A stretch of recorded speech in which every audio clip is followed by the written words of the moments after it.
je voulais quand même que le film précédent, Bethléem, voilà, on le présente rapidement parce que c'était amusant de retrouver plusieurs des acteurs qui ont joué. Donc Dino Adjassa est celui qui a joué. Ah, tu l'as pas reconnu?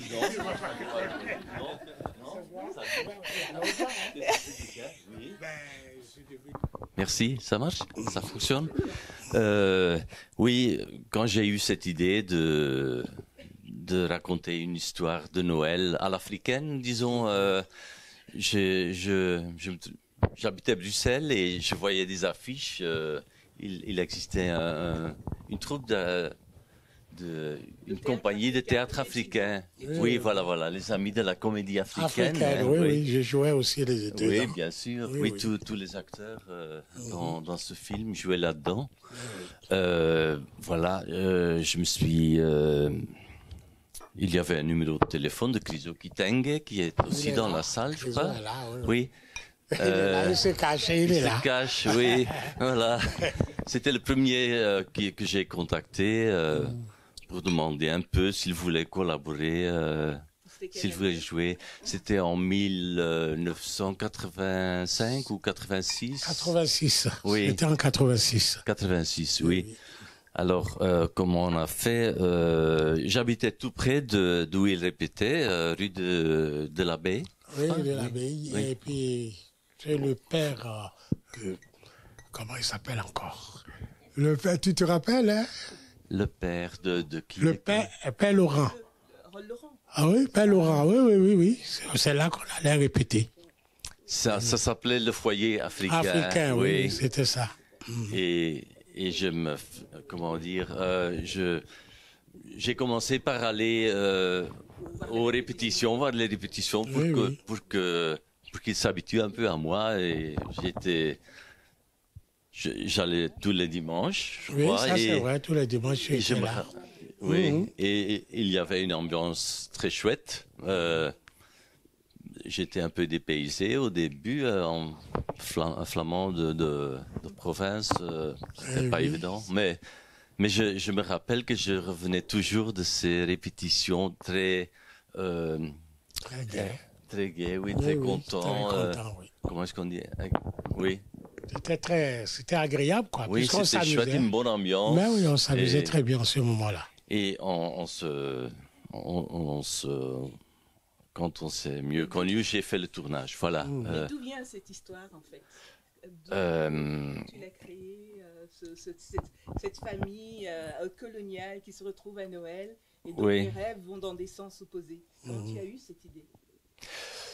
Ça grandit en moi, disons. Je me rappelle quand j'étais à l'école primaire, l'instituteur racontait que le roi Baudouin, je crois, oui, le roi Baudouin, était une fois allé en Afrique et je ne sais plus où, au Congo sans doute, mais là on lui avait offert une crèche de Noël justement avec des personnages africains et j'étais un petit gamin, mais ça m'a touché, ça m'a frappé, et je me rappelle que dans le cours de dessin, j'ai fait un dessin de ça, un colorier, une crèche. J'ai déjà fait ça. Je l'ai toujours, ce dessin, cette peinture. Voilà. Et quand j'ai pu réaliser mon premier et dernier court-métrage, je me suis dit, je vais raconter cette histoire. Voilà. Et Bethléem. Et aussi Beth. En flamand, en irlandais, ça veut dire lit. Alors, quand j'étais petit, ma mère disait, allez, il est tard, on va aller à Bethléem. Et je me suis dit, ah, c'est vrai, on va vraiment à Bethléem, mais c'était juste pour rigoler. Voilà, Bethléem. En tout cas, on passe au deuxième film, donc le film Palabre, qui, je crois, a dû frapper tout le monde dans la salle par son inventivité, son côté complètement un peu délirant. Et en même temps, en dessous de tout ça, il y a un sens. Hein, c'est ça que j'aime bien. C'est que c'est un film qui amène quand même énormément de réflexion, mais d'une manière très ludique. Et donc c'est très amusant de voir un monsieur aussi sérieux que le professeur Kabuta, à l'époque jeune homme qui s'est vraiment donné à fond, je crois, à son rôle, et qui fait que bon, c'est toujours encore aujourd'hui quelque chose de, je trouve, très surprenant, très vivant. Et oui, très intriguant aussi quelque part.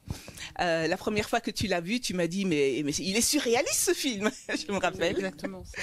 Voilà, Sorana, je vais te laisser la parole. Ok, bonsoir à tous. Je suis très contente d'être si bien entourée par Monsieur Jean Kabuta et par Clémentine Faïk Nzouji et Agnès Lalo. Monsieur a joué dans le film qu'on vient juste de voir. C'est un film qui a été tourné en 69.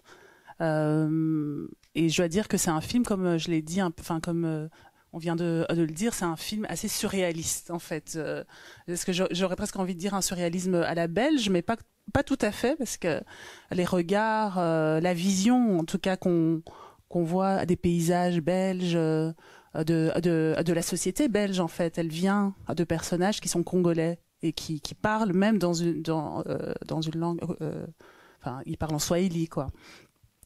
Donc c'est assez intéressant cette combinaison, je trouve, entre la langue et ce qu'on voit, comme si les deux s'influençaient mutuellement. Est-ce que vous avez un petit commentaire à faire par rapport à déjà, qu'est-ce que ça vous fait de voir un film dans lequel vous avez joué il y a combien d'années maintenant? Il y a 40 ans? 50 ans? 50. Il y a 50 ans. Ouais. Avant d'en arriver à Palavert, je voudrais dire combien j'ai été ému par le premier film, dans la mesure où il commence par un extrait de La Miss Alouba, qui est une œuvre importante pour moi dans ma vie, qui est une œuvre que nous avons créée à Bruxelles en 1958, et quand la chorale dont je faisais partie, et qui s'appelait Les Troubadours du Roi Baudouin, avait été invitée à l'exposition universelle de Bruxelles. Et d'entendre cette œuvre dans un contexte tout à fait inattendu, je dois dire que ça me bouleverse profondément. D'autant plus que c'était notre œuvre majeure, donc notre programme qu'on exécutait à l'exposition et puis dans les différents lieux où on a pu se rendre en 1958. Et donc cette œuvre évoque toute cette enfance qui était idyllique, qui était magique, à une époque où les sociétés congolaises et belges, noires et blanches, étaient tout à fait séparées. Et puis, étant venu en Belgique, nous avons découvert un autre type de blanc qui était proche, avec qui on pouvait s'asseoir à table. Alors ça a été une révolution, ça a été un moment absolument inoubliable. Et alors de l'entendre de manière absolument impromptue, ça me bouleverse, ça me touche énormément. Oui, c'est ça. Alors je vous remercie de l'avoir passé, et puis je remercie aussi le cinéaste qui a eu l'excellente idée de commencer ce film par cette œuvre magistrale, et pour moi tellement importante que je pense que c'est elle qui a inspiré le travail que je fais aujourd'hui, avec la poésie d'inspiration africaine.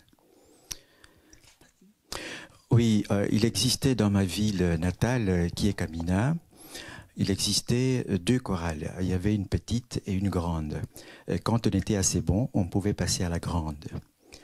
Alors, et la grande, à un moment donné, quand un évêque belge a visité le Congo, il a eu la bonne idée de demander à la famille royale belge si la chorale pouvait porter le nom du roi. C'est ainsi que la grande chorale est devenue les Troubadours du Roi Baudouin. Et c'est à ce titre aussi que nous avons été invités pour 6 mois à l'exposition universelle de Bruxelles. Et en 1958, oui, c'est ça. Et j'en profite pour dire que il n'y a pas longtemps, j'étais en Afrique et j'ai entendu des légendes sur mon enfance. J'ai appris, donc l'histoire qui se raconte dans la famille, que le roi des Belges, tout jeune, avait fait une tournée en Afrique, au Congo, avec sa femme, et ils avaient vu des millions d'enfants, des milliards d'enfants noirs. Et puis ils m'ont vu aussi, ils sont tombés amoureux de moi, ils m'ont pris, ils m'ont emmené en Belgique, ils m'ont élevé à la cour royale belge. Et c'est pour ça que je cause flamand. C'est absolument extraordinaire. Alors au début, quand j'entendais des légendes comme ça sur moi, ça me choquait un petit peu. Mais là, je trouvais que c'était assez savoureux. Et donc, je laisse faire, tu vois. Et donc, c'était ça, les troubadours du roi Baudouin qui ont chanté cette messe inspirée de ce qu'on appelle le Kassala, qui est une poésie de célébration panafricaine et qui donc inspire mon travail actuel que j'appelle Kassala contemporain. Mais là, c'est un autre chapitre. Oui, c'est un autre chapitre qu'on va aborder quand même parce qu'on voudra on va faire des liens quand même aussi avec vous et avec Agnès un peu plus tard. Mais je crois qu'on peut déjà un peu avancer par rapport au film. Je pense que tout le monde l'a bien vu et qui montre en fait à quel point est-ce que c'est quand même un objet assez étrange pour l'époque en plus. Il est étrange déjà parce que il est en swahili, une langue qui côtoie le néerlandais. On a l'occasion de voir à la Belgique à travers les yeux de 3 Congolais. Ça aborde aussi à des questions qui sont liées aussi disons métissage par exemple. Ça vient quand même à des questions assez importantes qui nous poursuivent jusqu'aujourd'hui. C'est des questions qui sont liées à l'identité, à la transmission, à notre héritage, dans un environnement comme celui dans lequel on vit. Dites-moi. Oui, alors ça me permet de revenir à la question que tu as posée au point de départ quand même. Ce que je ressentais en voyant ce film 53 ans plus tard, donc à l'époque j'avais 20 ans. D'abord, il me faut préciser que je ne suis pas seul, je ne marche jamais seul. Je suis avec mon ami Jacques Molongo, que vous avez vu dans le film, qui était l'un des 3 acteurs. Il y en avait un 3e que vous avez vu, que nous aurions voulu inviter ici, mais il se fait qu'il est malade et il n'a pas pu donc se déplacer. Mais donc, il faut le regarder, Jacques Molongo, qui est là, qui est...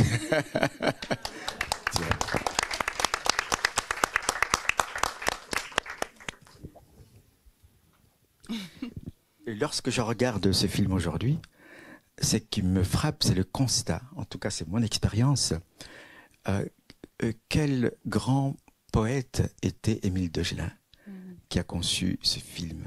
C'est aujourd'hui que je me dis, mais c'est de la pure poésie. Vous voyez, cette manipulation des couleurs, des formes, et ce silence. C'est vrai qu'on parle, on reconnaît le Kiswahili, il y a le néerlandais, etc. Mais pour moi, c'est un film profondément silencieux où l'autre, les spectateurs, est invité à participer à la création de l'œuvre. Voyez. Et je me sens vraiment heureux d'avoir participé à ça. Évidemment, j'étais plus jeune à l'époque, je n'avais pas de notion de poésie, etc. Mais ça a été une chance extraordinaire d'être l'un des médiums ou des véhicules à travers lesquels la poésie que portait cet homme a pu s'exprimer à tel point que aujourd'hui, ce film a 53 ans, mais pour moi, l'œuvre est plus vivante que jamais. Et voilà ce que ça me fait, vous voyez, de voir ça. Alors, déjà à l'époque où nous avons joué dans le film, ce qui m'avait beaucoup, attiré, c'était le fait que le réalisateur avait eu l'audace de montrer des aspects de l'Occident à travers d'autres yeux. L'Occident était allé dans nos pays avait vu ce qui était là, il avait développé des préjugés, des idées de toutes sortes. Mais il me semble que c'est la première fois, ou l'une des premières fois, où les coutumes occidentales étaient regardées avec d'autres yeux, des yeux jeunes, des yeux venus d'ailleurs. Et alors à cet égard-là, cet homme me semblait vraiment être en avance sur son temps. Et je crois que il a vraiment œuvré sur l'importance de la diversité, l'importance et la beauté de la diversité.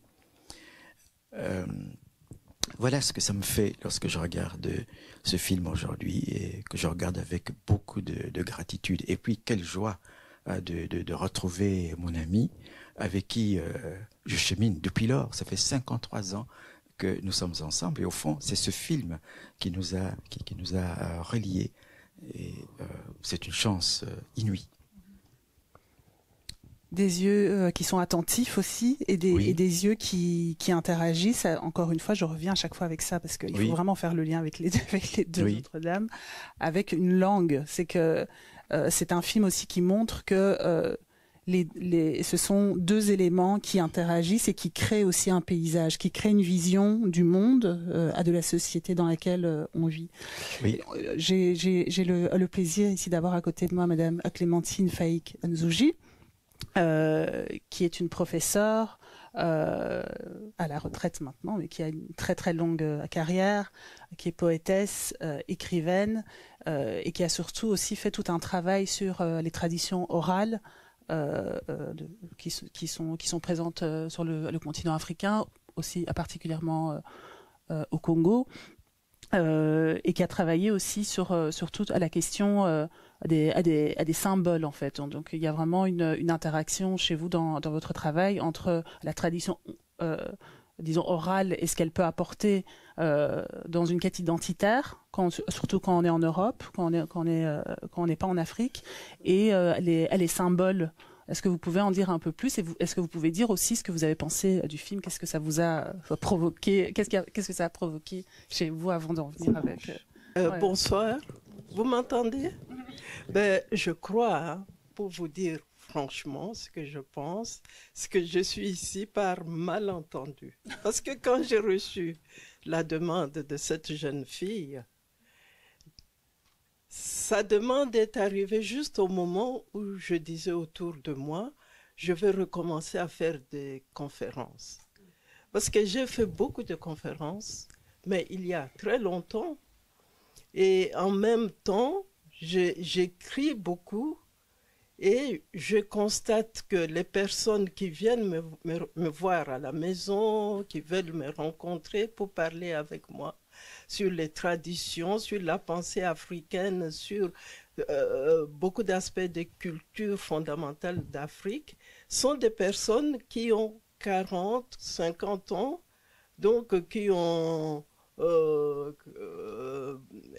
disons, 30 ans pour arrondir, de moins que moi.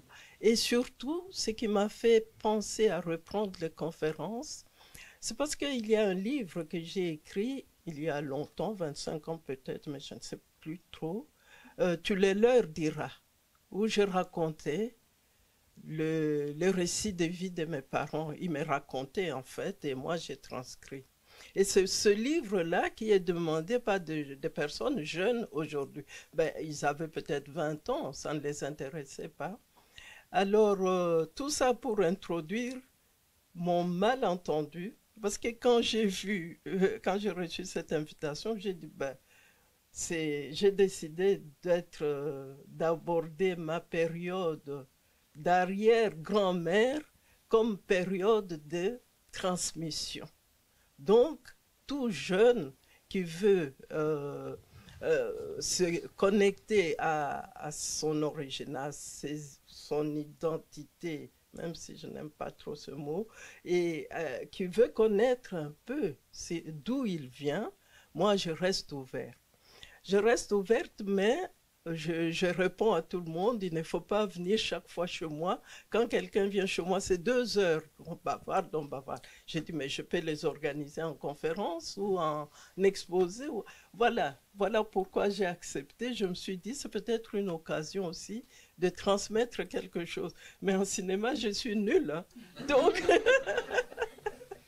là, franchement, et puis je pensais que le film, c'était avant. Et que le débat sur l'identité, la langue et quoi encore? Identité, langue et racine. Que c'était quelque chose d'à part. Bon, voilà, je suis prête. Mais tout est lié, c'est ça, c'est ça en fait. C'est là la subtilité de la chose.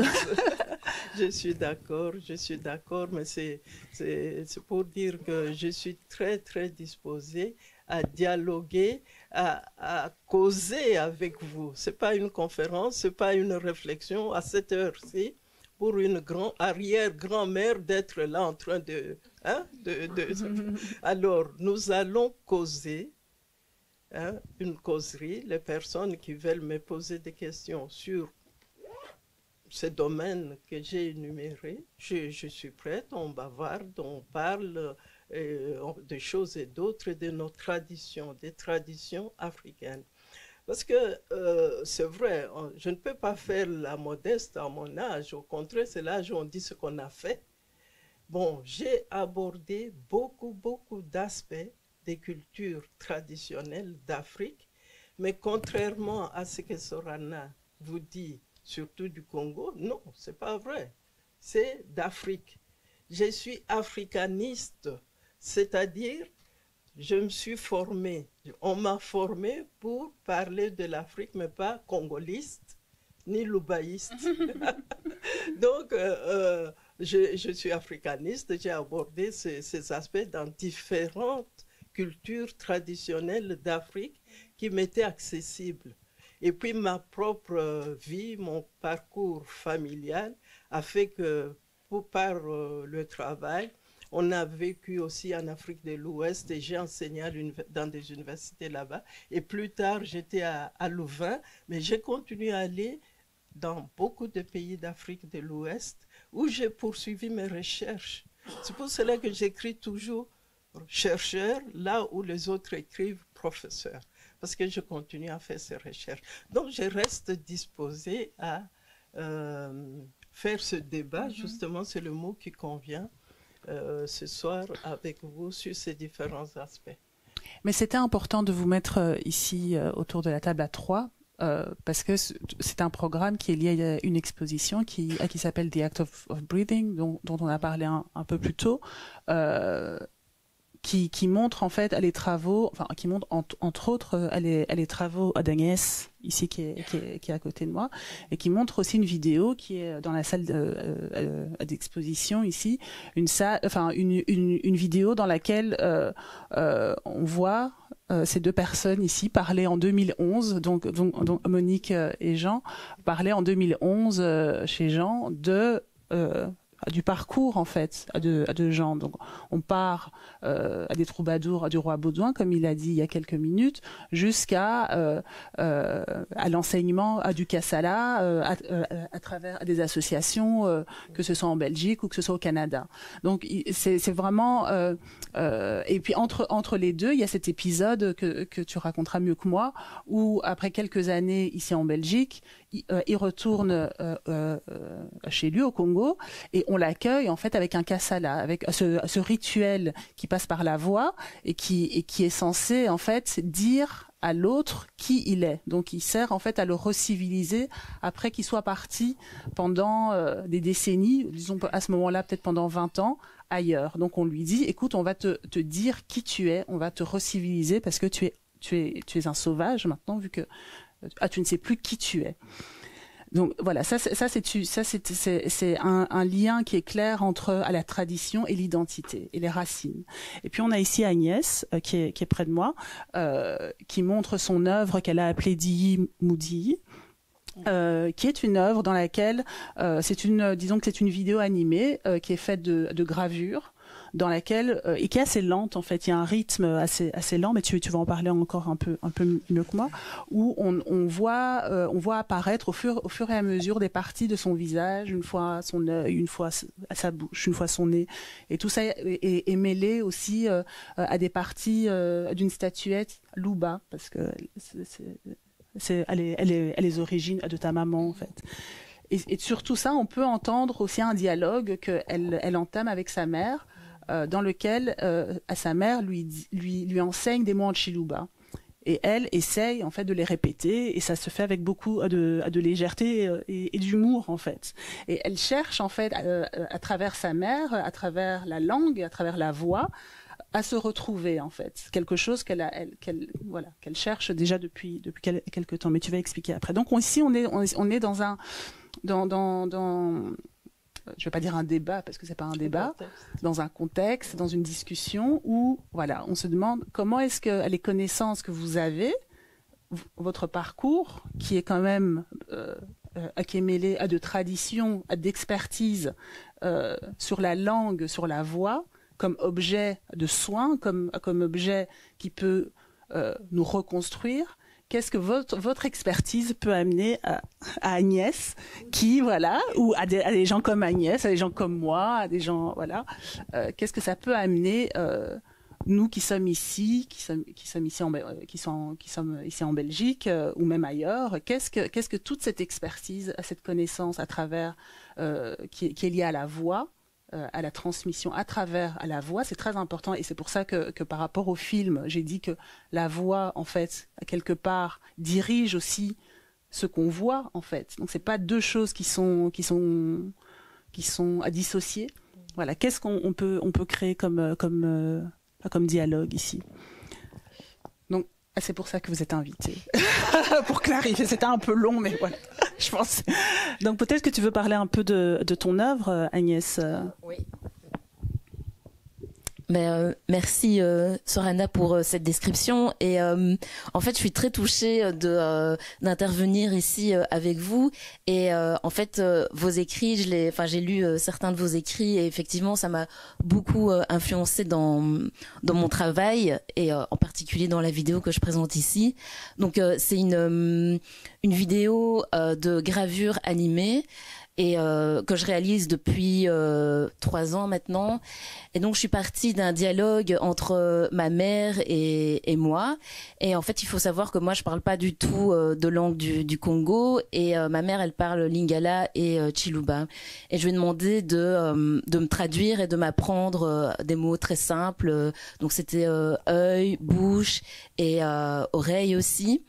Et donc j'ai mis tous ces fragments de visage, d'autoportrait, je les ai mis en regard aussi avec des fragments d'un visage d'une statuette Luba. Donc on voit jamais vraiment mon visage en entier, c'est vraiment mon identité fragmentée. Et donc du coup oui, pour illustrer tout ça, illustrer ces mots, j'ai utilisé ces fragments, et sur le fond sonore, c'est ma mère qui m'apprend ces mots. Et voilà, en fait aussi, ce que je voulais vraiment travailler dans cette vidéo, c'est la transmission culturelle, la transmission de la mémoire familiale, et comment on peut opérer cette transmission culturelle dans un contexte postcolonial. Voilà, moi je maîtrise pas du tout le Chiluba, et du coup pour moi, par exemple, j'ai jamais pu vraiment communiquer avec ma grand-mère qui parlait pas français, qui parlait uniquement Chiluba. Et j'ai l'impression que en n'ayant pas accès à cette langue, du coup, j'ai été coupée aussi de toute une culture. Enfin voilà, j'y ai accès, mais toute une culture en termes de poésie, de musicalité de la langue, aussi quand je pense à la langue, à la transmission, je pense à l'oralité, aux mythes, aux légendes, etc. Et donc c'était tout ça que je voulais représenter dans cette vidéo. Donc Et je voulais vraiment vous remercier parce que à un moment, j'ai aussi rajouté la dimension du souffle dans la vidéo. Et pour ça, en fait, j'avais lu votre roman Ania, et il y avait un passage qui m'avait vraiment beaucoup touchée, d'une maman qui souffle sur justement le visage de son bébé, sur les yeux, la bouche, les oreilles, et qui disait... Enfin, je restitue ça, mais pas du tout de manière fidèle, donc excusez-moi. Mais donc, qui disait pour que tes yeux voient dans l'obscurité, pour que tes oreilles entendent dans le silence. Et pour moi, c'était vraiment ça. Ce dialogue avec ma mère, c'était me reconnecter à ces racines-là, et c'était aussi ouvrir les yeux sur des choses que je ne connais pas, et aussi entendre des choses que jusqu'à présent je n'avais pas entendues. Donc c'est ça pour moi aussi la transmission, et je pense que pour des personnes de ma génération c'est très important d'avoir aussi de pouvoir vous écouter, pouvoir échanger avec vous. Et donc je trouve que l'invitation de Sorana, elle a vraiment tout son sens. Est-ce que vous avez peut-être envie de parler de cet épisode où c'est la tradition, la voix, le groupe, la collectivité qui en fait vous a soigné, si on peut dire ça comme ça? Oui, puisqu'il s'agit de langue, j'ai envie de dire que moi, quand je suis arrivé à Bruxelles, quand je suis venu pour faire mes études, je ne connaissais pas le Chiluba, qui est la langue de ma mère. Je parlais Kiswahili, puisque c'est la langue de la ville. En plus, mes parents ayant divorcé quand j'avais quelques mois seulement, j'ai pas eu de mère pour m'apprendre une langue. Alors, il se fait que quand je suis arrivé ici, pour faire mes études de secondaire, j'ai eu l'élan de pouvoir communiquer avec ma mère. Et je me suis mis à la recherche de livres sur le Chiluba que j'ai trouvé dans des bouquineries, des livres écrits par des missionnaires. Et donc je transcrivais des expressions, du vocabulaire, j'ai eu des listes de mots. J'étais adolescent, j'avais beaucoup d'énergie. Toujours est-il qu'il m'est devenu possible de communiquer, peut-être de manière maladroite, mais quand même de communiquer avec ma mère, de lui dire ce que je faisais ici. J'avais envie de lui partager la vie qui était la mienne en Europe, et j'ai appris si bien que je pouvais tout à fait communiquer, mais on disait que je parlais comme un missionnaire. Mais un proverbe africain, je pense renforcé par mon ami Jacques, dit « Mieux vaut des cheveux blancs qu'on a que des cheveux noirs qu'on n'a pas ». Et donc, ça me permettait de communiquer, et j'étais très très content. Alors, j'ai si bien appris que je suis devenu, je pense, expert dans cette langue. Et alors, il se fait que je me suis occupé chez moi, à la maison, de mes jeunes frères et sœurs, dont le beau jeune homme que vous voyez là, Dinanga, et j'ai instauré la pratique d'une seule langue. Alors pour moi c'était égal, ça aurait pu être le Kiswahili ou le Lingala, mais je ne connaissais pas le Lingala, et mon épouse de l'époque avait des notions de Kiswahili. Ça fait que j'ai peut-être pas laissé vraiment la liberté de parole, si on peut ainsi dire, et donc j'ai imposé l'utilisation du Chiluba. Et nous avons donc à la maison, à Bruxelles, parlé le Chiluba, si bien que mes enfants, leur première langue à Nivelles, où nous habitions, c'était le Chiluba. Et alors, il y avait donc chez moi mes jeunes frères et sœurs. Un jour, on est tous allés à Kinshasa. Alors, vous imaginez le succès que nous avons eu, des enfants qui venaient d'Europe et qui parlaient une langue africaine, qui communiquait avec les grands-parents, avec les tantes. C'était absolument extraordinaire. Dinanga, est-ce que je mens?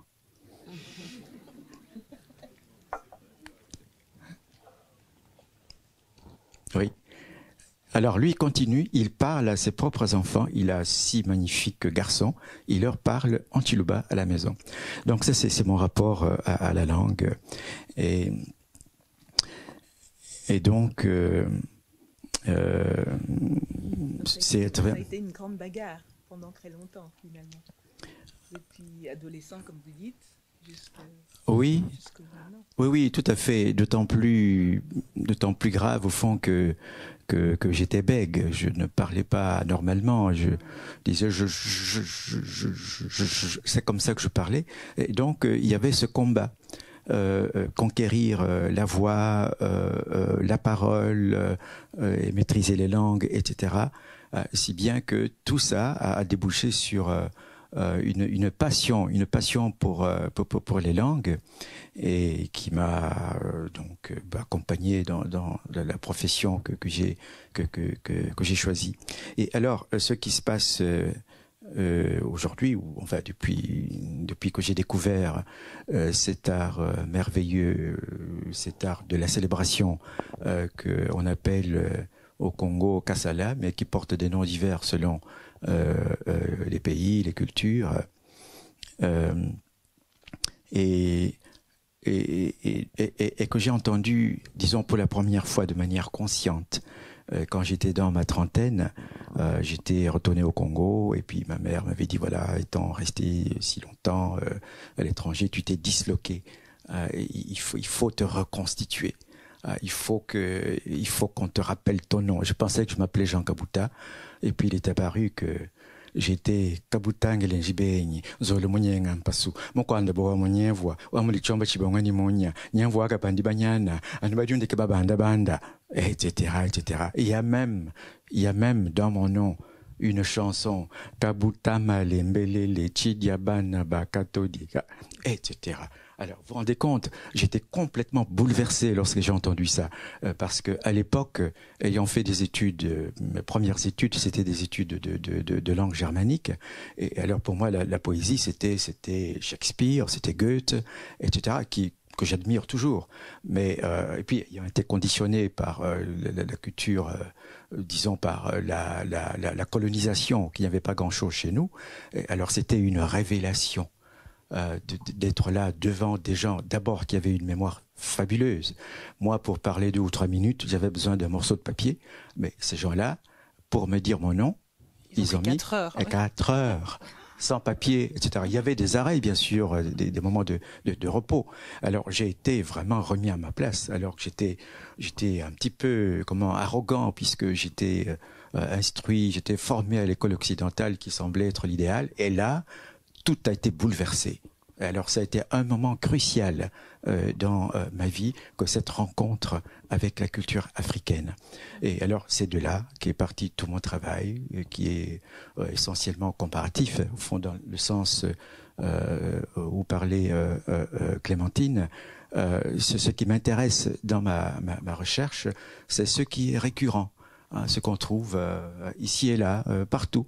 Ça fait que ce que nous appelons Kasala, et que j'ai développé dans une forme que j'appelle Kasala contemporain, eh bien, cette chose-là, on la trouve un peu partout. Afrique du Sud, Tanzanie, Sénégal, etc. Et ça m'intéresse. Comme si ces cultures avaient été en contact avant leur séparation, je sais pas, géographique ou religieuse, je ne sais pas. En tout cas, c'est tout à fait remarquable, et c'est ça qui détermine ma trajectoire et mes projets fondamentaux aujourd'hui. Et donc là, c'est ça mon rapport à la langue, et ce que ça donne, ce que ça offre aussi pour l'humanité, puisque une fois découvert ça, je me suis dit qu'il faut que ces choses absolument incroyables soient connues par d'autres. Vous voyez? Et alors, voilà, a commencé le travail d'enregistrement, de traduction, d'interprétation, etc. Et ça fait une 40aine d'années maintenant, je pense que je fais ça. Et chaque fois que je vais en Afrique, j'apprends du nouveau. Alors, c'est un univers absolument incroyable. Alors, ça me donne beaucoup d'assurance, beaucoup de fierté. Et je vois là que l'Afrique peut valablement contribuer à la construction du monde. Mais nous devons nous-mêmes prendre conscience des richesses qu'elle a, et qui ne sont pas seulement constituées de coltan et de cobalt, etc., des richesses spirituelles, des richesses littéraires, des richesses philosophiques. Et c'est en ça que consiste fondamentalement mon projet actuel. Vous avez beaucoup étudié aussi les traditions orales et le kassala aussi d'ailleurs. Est-ce que vous pouvez... Oui. De la Sorbonne. Oui, j'ai beaucoup étudié. Mais je voudrais quand même dire aussi, répondre à cette question de mon rapport avec la langue. C'est parce que j'ai une histoire familiale qui a fait que mon père faisait partie de ceux qu'on a appelés des assistants médicaux. C'était les plus hautes études de cette époque-là. On les appelait aussi les évolués. On les envoyait dans différentes régions. Hein, ça, c'est avec ton grand-père.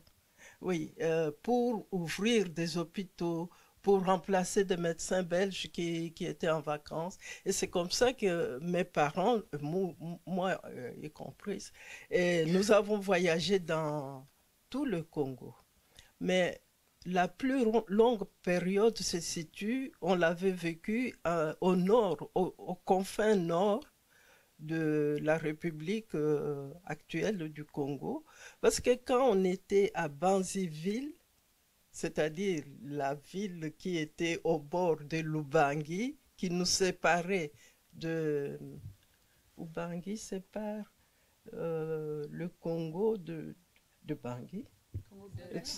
Centrafrique, oui. On voyait les autres de l'autre côté, mais c'était un autre pays. Donc on vivait là très très loin, parce que vous pouvez imaginer que c'était avant l'indépendance, même si c'était à l'indépendance, c'était resté loin géographiquement. Et puis il n'y avait pas de moyens de communication. Mais moi, je suis arrivée dans cette région-là à 3 ans. C'est là où j'ai ouvert les yeux. Et là, je fais une petite parenthèse par rapport à l'identité. C'est là où j'ai ouvert les yeux, c'est là où j'ai prononcé les premiers mots. Et c'est là où je suis allée à l'école. J'ai parlé à l'école une langue de cette région-là qu'on appelle Kingwandi, la langue de Mobutu, hein, Kingwandi. Et puis, dans le quartier des évolués où nous vivions, c'était des quartiers cosmopolites, parce qu'on prenait les personnes instruites d'un peu partout au Congo pour les mettre dans un quartier spécial. Les mamans nous parlaient en lingala et les papas se parlaient entre eux en français, mais dans la maison, chaque papa et chaque parent parlait à ses enfants dans leur langue, puisque chacun venait d'ailleurs. Ce qui fait que dans ma maison, chez mes parents, nous parlions le Chiluba. Ça nous fait quoi? Dans le quartier avec les mamans, le Lingala, à l'école, le Kingwandi, à la maison, le Chiluba. Et puis, notre papa avait des idées sur l'éducation. Il allait chercher un moniteur à Bangui. Et cet homme traversait tous les mercredis pour venir nous apprendre le français. Je ne vous dis pas, hein, finalement, c'est du charabia. Parce que quand nous sommes arrivés au Kasaï, moi j'avais 7 ans, c'est le mauvais âge de transformation, de changement, d'identité. Mon identité, je ne la connais pas. Parce que je me sens très proche dans ma mémoire, comme si c'était Banziville, le nord du Congo, qui était ma région. Qui est ma région sentimentale, ma région spirituelle, ma région identitaire finalement, parce que je crois que arrivé au Kasaï à 7 ans, j'étais déjà faite.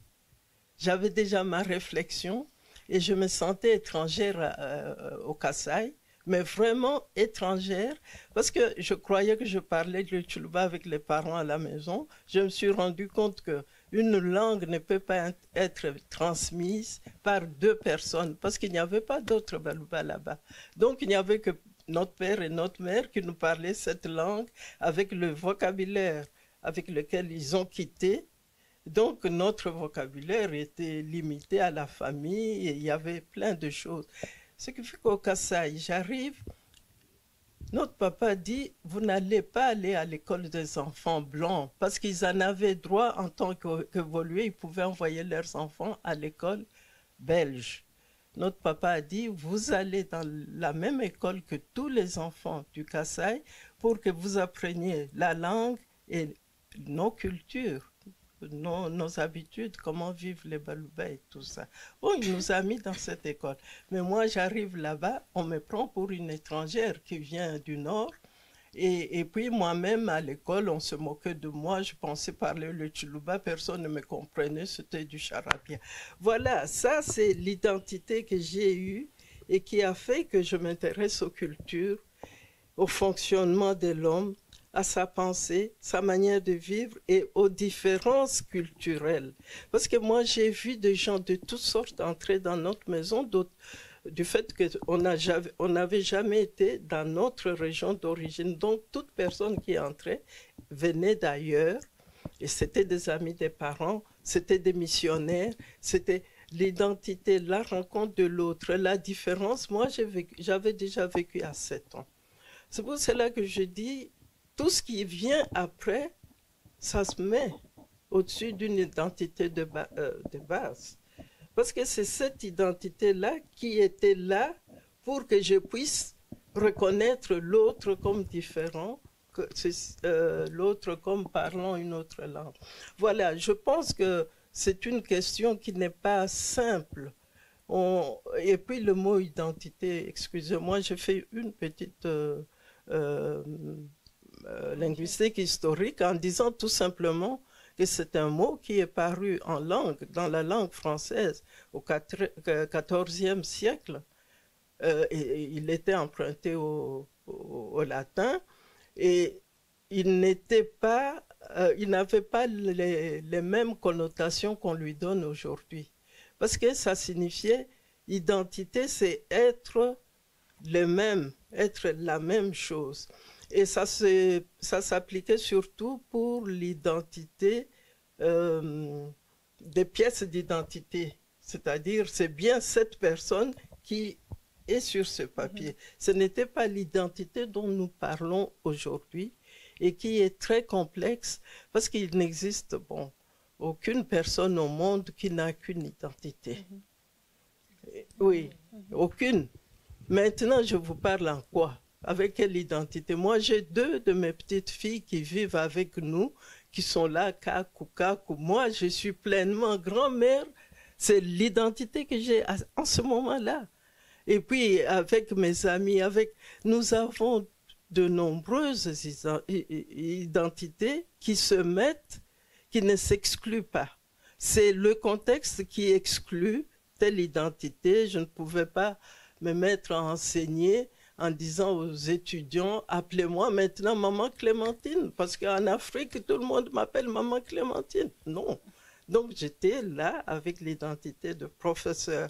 Mais dans le milieu africain, personne n'oserait m'appeler par mon nom. Donc, on m'appelle Maman Clémentine. C'est une identité. C'est très complexe. C'est vraiment quelque chose de complexe. Et quand vous ajoutez la langue, toutes les langues contiennent des termes qui désignent un état d'être d'un moment qui spécifie cet état par rapport aux autres états que vous pouvez avoir. Vous voyez, c'est assez complexe. Oui, assez complexe, et ça montre aussi que c'est... Enfin, ce que vous venez de dire montre aussi que c'est quelque chose qui se construit, qu'on peut construire aussi soi-même, avec ses propres intérêts, avec les connaissances qu'on accumule. Voilà, donc le dialogue aussi qu'elle mène avec à sa maman, ou des dialogues qu'on peut mener avec d'autres, peuvent venir ajouter quelque chose, ou en tout cas faire bouger cette notion, enfin mettre un dynamisme en tout cas dans cette notion d'identité qui a l'air d'être statique, comme si c'était quelque chose qui ne bougeait jamais. Oui, et c'est un tort qu'on cause aux gens de mettre l'accent sur l'identité, parce que personne ne sait définir cette chose-là. Et puis, on peut recevoir de quelqu'un d'autre une identité qui n'est pas à nous, mais une personne peut désigner. Regardez l'histoire des Juifs et même des Noirs, les identités qu'on nous a données. Est-ce vraiment nos vraies identités? Et pourtant, ce sont ces identités-là qui sont le plus connues dans le monde. Hein. Les Noirs sont comme ça, les Juifs sont comme ça. Mais c'est de fausses identités. Je ne sais pas ce que toi tu penses. Toi qui es multiple aussi. Ah bah oui, tout à fait. Moi, j'ai de multiples identités. Je suis à la fois flamand, Luba, Swahili, etc. Et je me sens très bien avec mes multiples identités. Et en plus, ces identités, elles sont fuyantes. Elles sont changeantes constamment. Si bien je suis insaisissable. Il est vraiment impossible de dire Jean Kabuta, c'est une personne qui est comme ceci et comme cela. Mais je voulais savoir si nous aussi nous pouvons poser une autre question, ou bien nous qui sommes assis ici, est-ce que nous avons ce droit-là? Mais oui, tout à fait. C'est ça. Nous sommes ici dans une culture globalement documentaire. Et nous qui sommes assis ici, nous provenons de traditions de culture dite orale, et on entend constamment dire voilà les cultures africaines n'ont pas écrit, etc. Est-ce que c'est ton avis, Clémentine, que nous sommes vraiment... Oui. C'est une fausse identité qu'on donne aux cultures fondamentales d'Afrique. Parce qu'il y a une écriture. J'ai étudié beaucoup les symboles graphiques et j'ai même étudié la grammaire de ces signes pour dire que sur des objets, il y a des messages, mais qui ne sont pas des petits messages du genre ça signifie ceci, mais on raconte tout un mythe sur avec des symboles graphiques. Et en même temps, j'ai mis au point une théorie que j'appelle plonger dans la culture, dans la tradition, pour y puiser la beauté et le sens.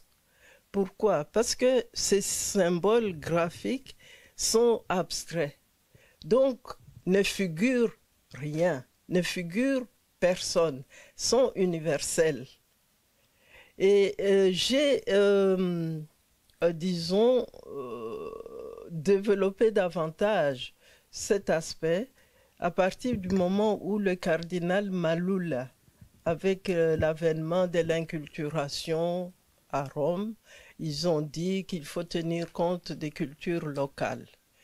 À partir d'un certain moment, on m'a invité à un colloque où il n'y avait que des prêtres, des personnes de l'Église, et pour voir ce qu'on va mettre dans l'inculturation, comment on va introduire des éléments des cultures africaines dans le message, dans la liturgie, dans tout ce qui concerne l'Église. Mais il y avait des prêtres avec des chasubles, avec de tambours, de masques dessinés sur le tambour. Alors moi j'ai dit au cardinal, mais cardinal, ce n'est pas parce que ce signe est africain qu'il est bon et compatible au message chrétien, parce qu'il a une signification, c'est pas seulement une beauté comme ça, mais il y a une signification et qui est forte et qui est considérée comme une signification agissante, parce que quand c'est nommé, ça donne vie. Alors il m'a écouté, il m'a dit alors tu vas former les prêtres, les gens d'église, quoi, les moines, et c'est un travail que j'ai fait pendant plusieurs années dans l'Afrique de l'Ouest, Togo, Bénin, Burkina Faso, enfin, je l'ai fait beaucoup de ce côté-là. Et à partir de ce moment-là, c'était en même temps la spiritualité africaine que je découvrais, mais la vraie spiritualité africaine qui ne figurait pas Dieu, qui correspondait même plus à ce qu'on dit dans la Bible, dans la manière de présenter Dieu. En Afrique, on dit par exemple que Dieu, personne n'a jamais vu son visage, n'a jamais entendu sa voix, ne l'a jamais vu. Et les signes graphiques qui représentent Dieu sont des signes graphiques qu'on peut utiliser partout. Maintenant, à l'université grégorienne à Rome, on étudie avec mes livres pour faire la décoration liturgique, et aussi dans beaucoup de pays d'Afrique. Mais parce que c'est un langage. Et il y a les gens qui donnent la catéchèse. On dit ça, catéchèse? Oui, oui, des catéchistes qui écrivent des prières avec des symboles graphiques. Ce qui fait que ça devient universel. Et dans le dernier livre que je viens d'écrire, j'élargis. Je ne vais pas vous ennuyer avec la linguistique, mais je voudrais tout simplement dire que quand il y a un sens à un signe, ça fonctionne comme un mot. Le mot a plusieurs acceptions. C'est-à-dire, dans tel contexte, c'est telle acception qui va sortir. Comme par exemple, un policier qui va arrêter quelqu'un va demander votre domicile, il ne va pas demander votre maison. Et pourtant, c'est le même bâtiment.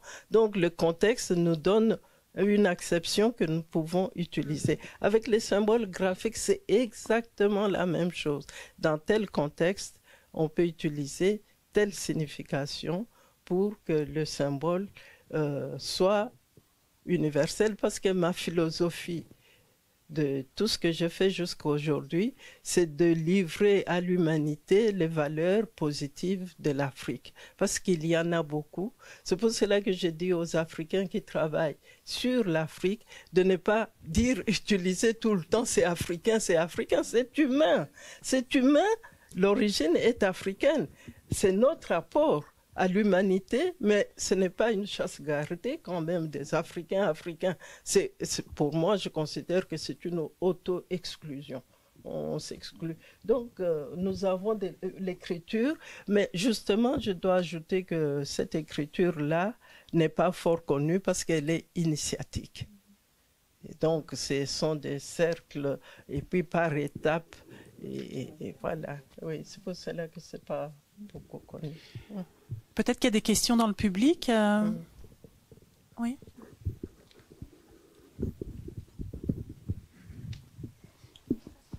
Pardon. Il n'y a pas de souci. Oui, il n'y a pas de souci. Alors, merci beaucoup pour votre rapport. Moi, j'ai une petite question. Je me demandais, vous êtes ici depuis très longtemps, en Belgique, j'imagine, et je me demande, quel est votre rapport avec votre recherche de soi? Quelle est votre perspective sur la recherche de soi de nous, les plus jeunes, qui sommes justement peut-être nés ici, qui ont grandi ici? Qu'est-ce que vous percevez, notre recherche de soi à nous-mêmes? Et aussi, quelle est votre opinion sur comment justement amener un pont entre ces deux recherches de soi, qui sont justement utiles pour pouvoir ramener les rapports entre les premières générations et nous, les plus jeunes? Et ensuite, comment est-ce que ce rapport-là, justement, ce pont-là, peut nous aider pour l'Afrique de demain? Ça, c'est ma question. J'espère que ça a été clair. Oui, c'est clair, c'est clair. Merci. Alors, moi, je vais d'abord vous remercier tous les deux, Madame Maman Clémentine. J'ai eu l'occasion de vous rencontrer. J'ai été traînée à une de vos conférences. Je devais avoir 12 ans.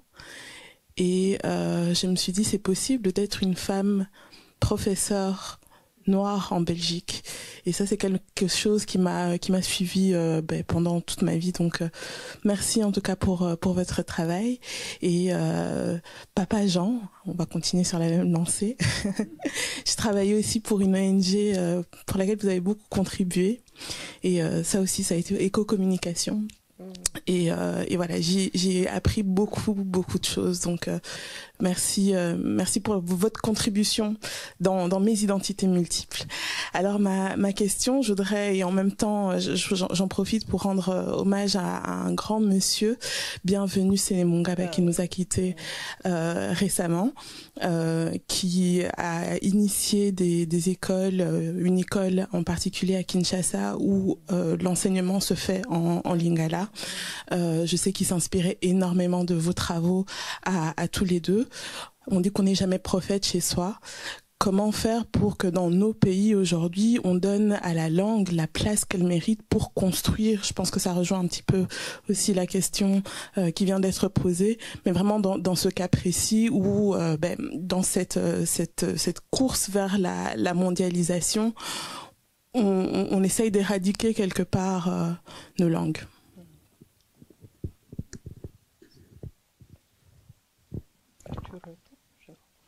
Je vais commencer par dire d'autres mots pour dire que je vais commencer par la dernière question en disant, pour essayer de répondre à la question de savoir comment faire par rapport à nos langues.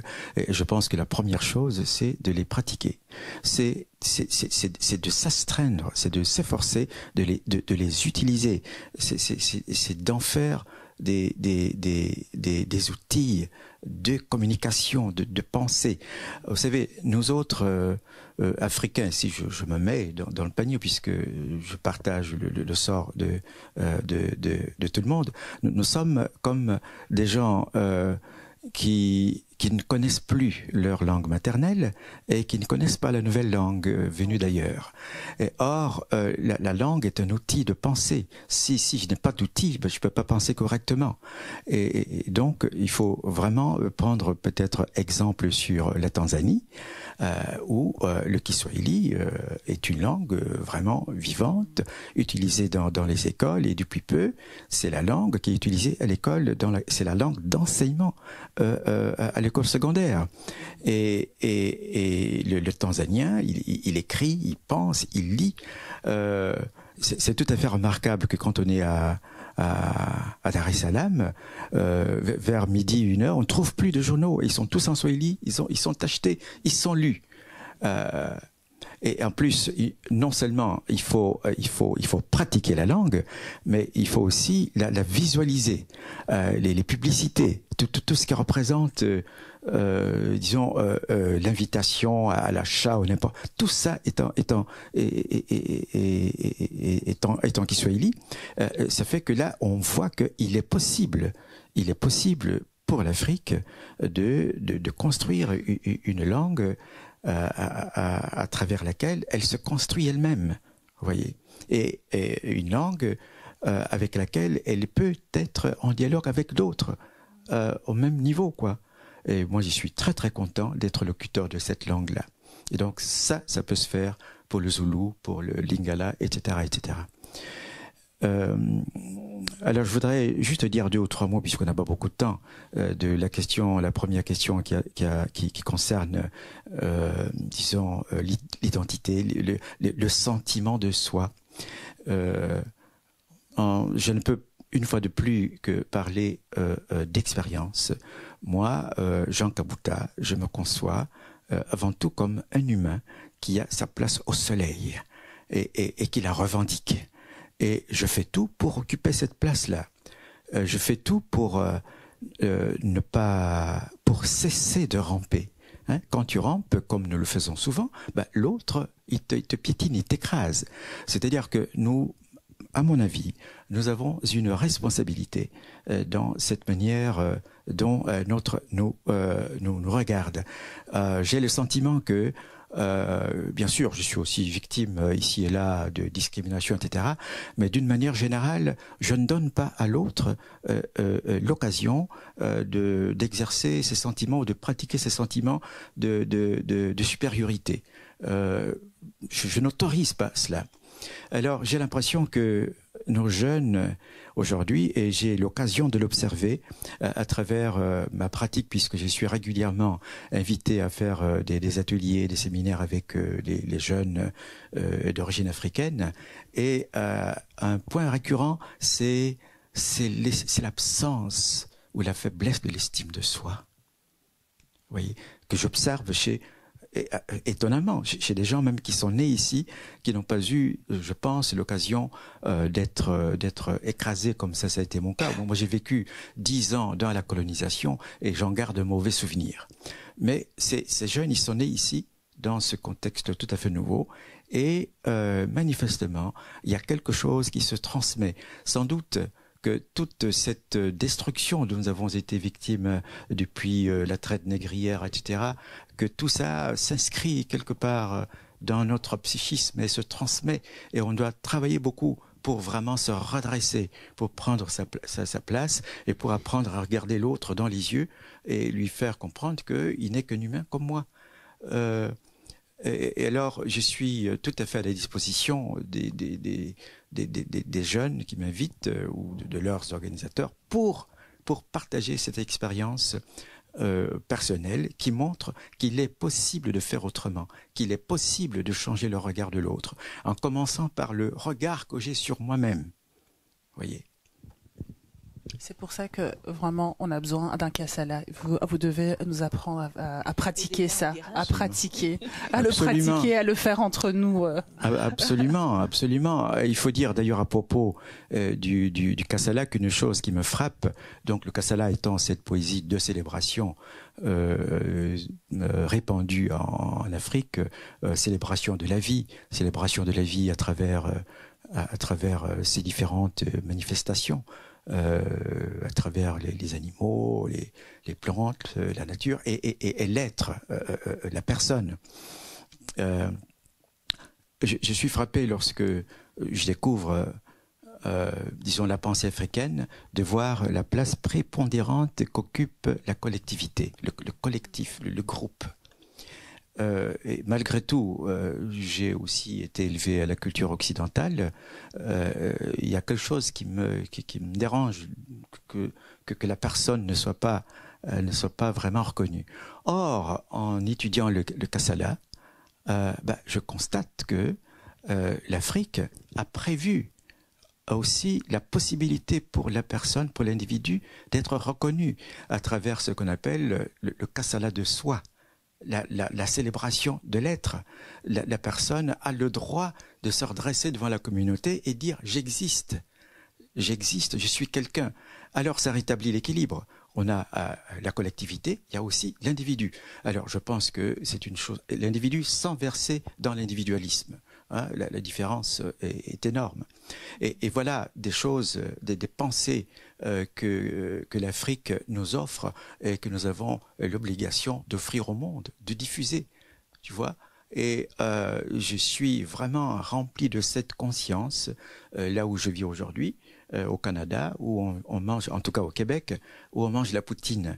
Et je fais bien comprendre à la population que je ne suis pas allé là uniquement pour manger la poutine. J'ai aussi un héritage. Je suis aussi porteur d'une posture, d'une manière de voir le monde qui peut permettre de créer, de contribuer en tout cas à la création d'un monde meilleur.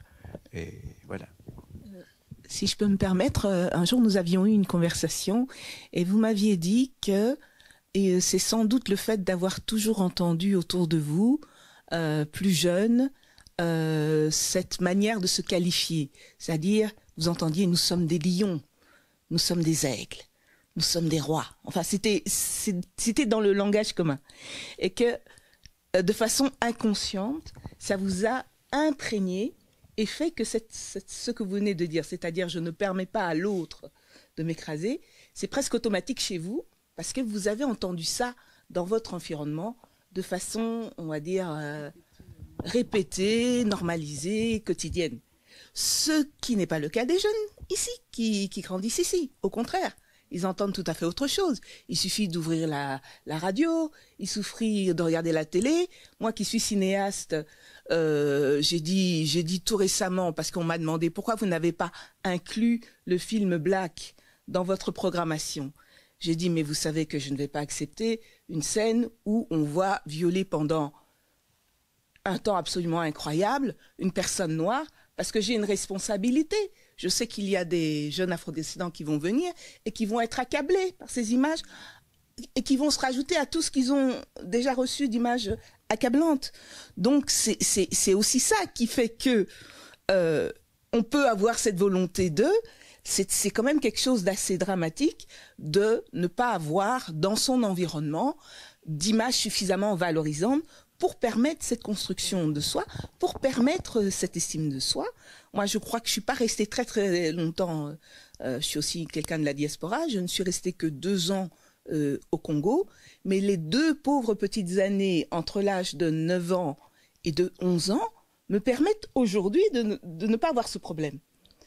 Et malheureusement, ce n'est pas tout le monde qui vit ces expériences-là. C'est ça. Puis en Afrique, il n'y a pas que des lions. Il y a des mangeurs de lions.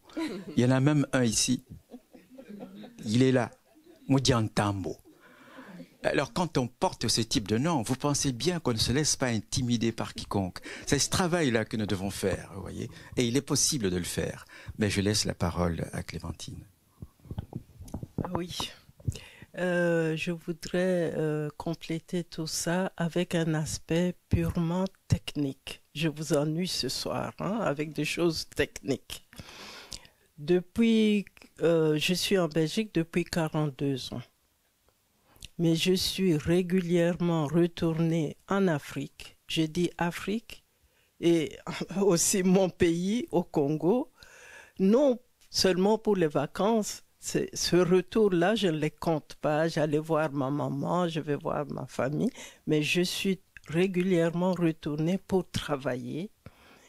Et je ne suis jamais allée travailler pour l'université, mais pour l'école primaire. J'ai participé à l'élaboration des manuels scolaires en langue congolaise. J'ai lutté pendant 20 ans. C'était déjà avec Mobutu, je lui avais dit, j'ai écrit en 69, j'étais jeune, j'ai écrit un recueil de poèmes d'ailleurs qui s'appelle Kassala. C'était sur l'ère de Kassala, je me glorifiais, je m'exaltais, comme le Kassala d'ailleurs, ça venait du Kassala. Donc mon amour et mes études sur le Kassala datent d'il y a plus de 50 ans. Et puis j'avais dit au président Mobutu, mais pourquoi dans les écoles on n'étudie pas nos langues comme n'importe quelle matière au programme? Mais nos écoles à cette époque-là et encore aujourd'hui, moi j'ai l'impression que c'est téléguidé de l'extérieur. Bon, je reviens maintenant avec mon combat personnel. Quand je retourne au Congo, c'est pour aller voir les ministres. J'ai fait tous les ministres de tous les gouvernements de l'enseignement primaire et secondaire et professionnel pour leur dire c'est gratuit, personne ne m'a jamais payé. J'arrive, je travaille avec eux, je fais même des plans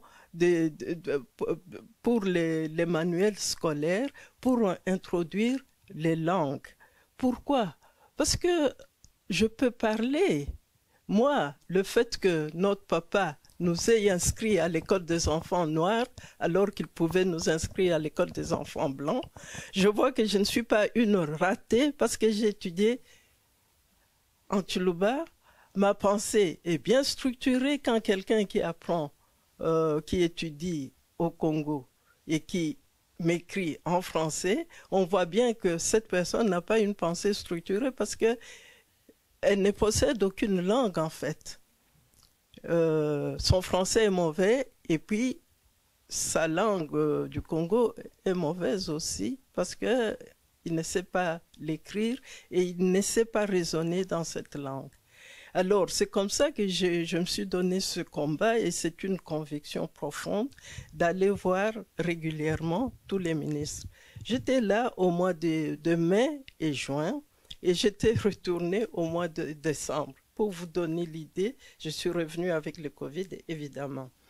Mais alors, mai-juin, il y a une organisation internationale qui m'a envoyé en mission pour faire l'état des lieux, des cultures et des langues africaines dans le système éducatif.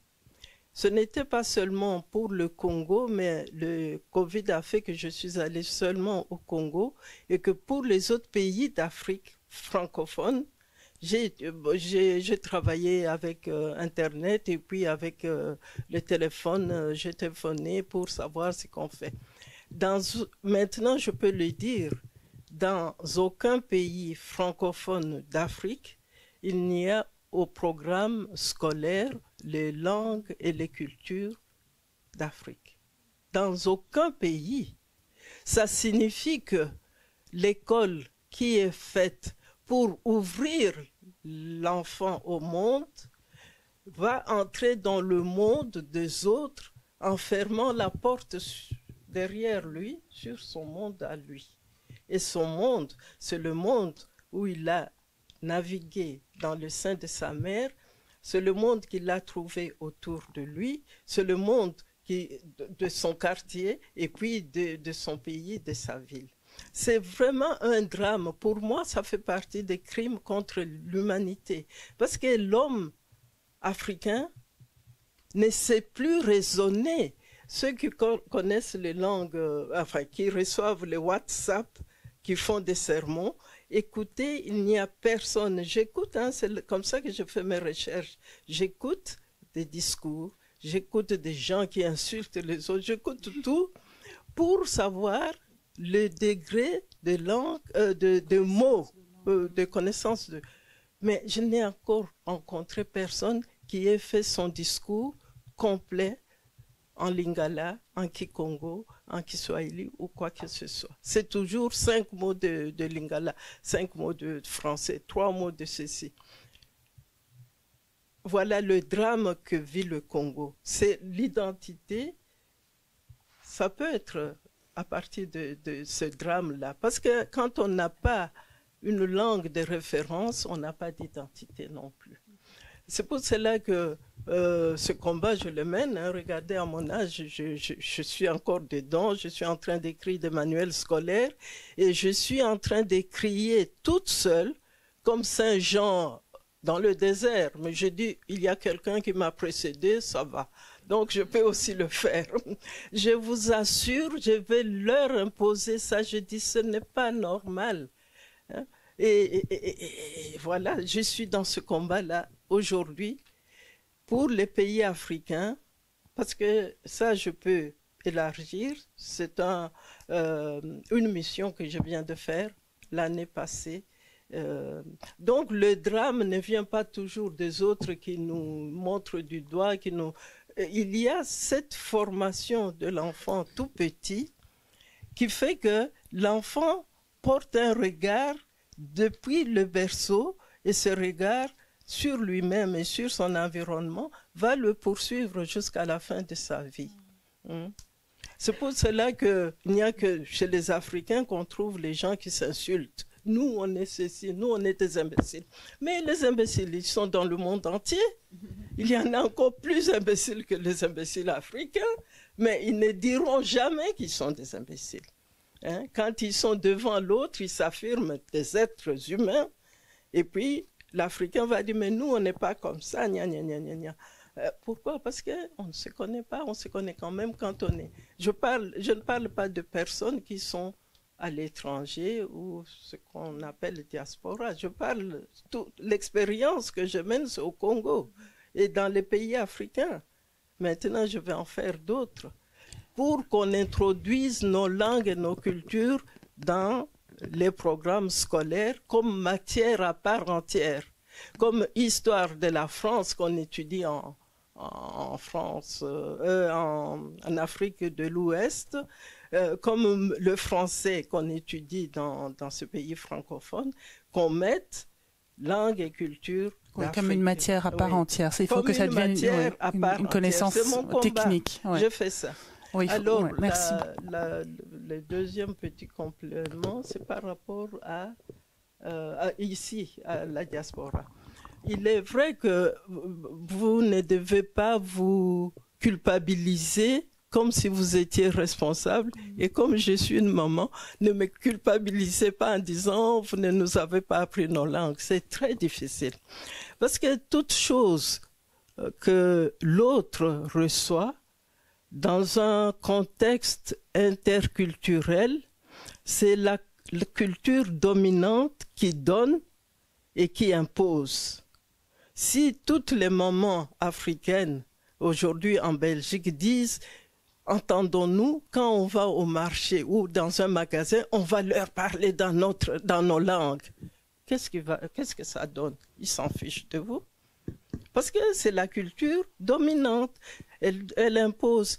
Regardez toutes les bêtises que les enfants attrapent à droite et à gauche, toutes les mauvaises manières, c'est parce que ça vient de l'Occident. L'Occident impose, je suis dans l'hôtel à Dakar pour une mission, j'allume la télé, mais je vois des choses d'ici. Il n'y a rien d'autre. Hein? Donc, il y a ça qu'on qu'on ne cite jamais dans les causes de l'immigration, et moi je trouve que c'est la première cause. Parce que quand je vais par exemple au Bénin pour... je suis allée la dernière fois pour faire des recherches sur les thérapies africaines, comment on soigne, mais les aspects anthropologiques des thérapies, parce que je ne suis pas médecin, hein, mais ce qui se passe tout autour. Dans un village, mais vraiment reculé, il y avait un riche. Il y a un riche, parce qu'il n'y a pas longtemps, un riche. Et c'est la première fois à mon âge que j'apprends qu'on peut faire marcher la télévision avec la batterie. Je ne savais pas. En Afrique, on trafique beaucoup de choses, on réussit. Hein? Et comme les voitures qui sont jetées ici, ça va là-bas et ça roule. Alors, j'ai découvert qu'il y avait cet homme riche, cette famille riche, qui avait une télévision qui fonctionnait. Et tous les soirs, ils mettaient à l'extérieur, dans la cour. Et tous les villageois venaient regarder, ceux qui comprenaient le français, qui ne comprenaient pas le pourquoi et le comment de comportement. Mais imaginez tout simplement un jeune homme, il a 16 ans, il a aussi l'aspiration de voir autre chose. Ce jeune homme qui comprend le français et qui voit dans un film une personne arriver, on dit, il est renvoyé de son travail, il est chômeur, il est pauvre. Mais quand on le montre en train d'ouvrir la porte de sa maison, le jeune homme là-bas voit que l'autre a des choses que le plus riche de là-bas n'a pas. Qui va résister? Qui va résister? Tout le monde a envie d'aller là où le pauvre est plus riche que là-bas. Ce n'est pas compliqué à comprendre. Et quand il y a des émissions, c'est là où vous devez travailler. Ne travaillez pas, travaillez dans le sens de faire des actions. Ce n'est pas seulement en Europe que vous devez faire des actions pour l'Europe, mais pour nos pays, mais à travers l'Europe. Toutes les saletés qu'ils montrent là-bas, ça plaît aux gens ici de montrer les petits noirs avec la morve en train de manger un bol de riz et le petit ventre comme ça et les jambes comme des allumettes. Ils montrent ça en Afrique aussi. Mais quel est cet enfant qui aimerait avoir ça comme image? Parce qu'on lui montre, voilà ce que tu es. Quel est l'enfant africain ici qui aimerait être comme les petits noirs qu'on nous montre qui viennent d'Afrique, là, certaines images. Et on lui dit, tu vas retourner chez toi. Et s'il retourne chez lui, il s'identifie à cet enfant et il n'a pas envie d'être comme lui. Donc on dit les étrangers sont... On doit malheureusement arrêter. Oui. Merci. Je pense que cette réflexion-là, réellement, voilà. dans le cadre de cette rétrospective, c'est ce que j'ai essayé d'appliquer, effectivement. C'est-à-dire vraiment des images de dignité, des images en plus qui nous font apprendre plus par rapport aux richesses tout à fait, finalement, très méconnues, aussi bien intellectuelles qu'humaines de l'Afrique. Il faut qu'on arrête. Oui, malheureusement, on doit arrêter là, mais merci beaucoup. Ce n'est pas des questions de débat, c'est juste une demande. Vous m'entendez? Oui, je ne sais pas, je vais vous appeler Madame Faï, parce que quand on vous appelle Maman Clémentine, ça pose problème. Moi, je vous appelle Madame Faï parce que je vous ai déjà formulé ces demandes. Vous avez écrit La puissance du sacré. Ça fait des années que je cherche ce livre, je ne l'ai pas, mais je l'ai sous forme de copie. Est-il possible d'avoir encore cette édition dans sa version originale? Parce que quand on le touche comme ça, on est en contact organique avec ce livre-là. C'est possible de l'avoir? À Monsieur Kabuta, que je n'appelle pas Jean, vous avez publié le Kassala, qu'on ne trouve plus, mais je l'ai. Est-il possible de l'avoir aussi? Parce qu'il y a beaucoup de choses qu'on doit apprendre à travers ce livre-là, notamment le Kassala en tant que glorification de soi, parce que vous dites que c'est un aspect transgressif qui n'est pas accepté dans les cultures africaines. On a besoin de ça. Mais je voudrais terminer, madame, vous qui avez fait l'Afrique occidentale, les mots de transmission, il y en a beaucoup. Là, on appelle les mémorialistes, qu'on appelle abusivement le griot. Il y a des villages qui sont des lieux sources. Est-ce que ces lieux de transmission, ces lieux sources où ces mémorialistes circulent, sont-ils des modèles qu'on peut exporter en Afrique centrale? Parce que nous n'avons pas cette tradition. On va s'arrêter là. C'est plus si pratique que ça, en fait. Donc, il y avait deux, oui, voilà. Donc, il y avait deux questions. Est-ce que vos livres sont encore disponibles quelque part? Où est-ce qu'on peut les acheter? Oui. La puissance du sacré. On le voit même moi-même, je ne l'ai plus.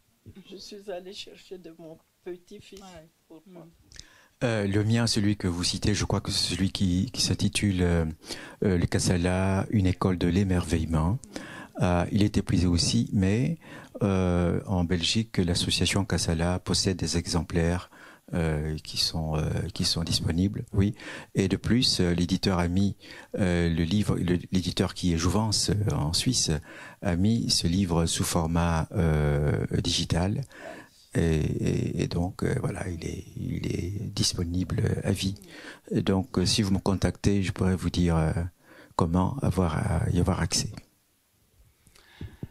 Merci beaucoup, Papa Jean, Maman Clémentine. Merci Agnès. Merci.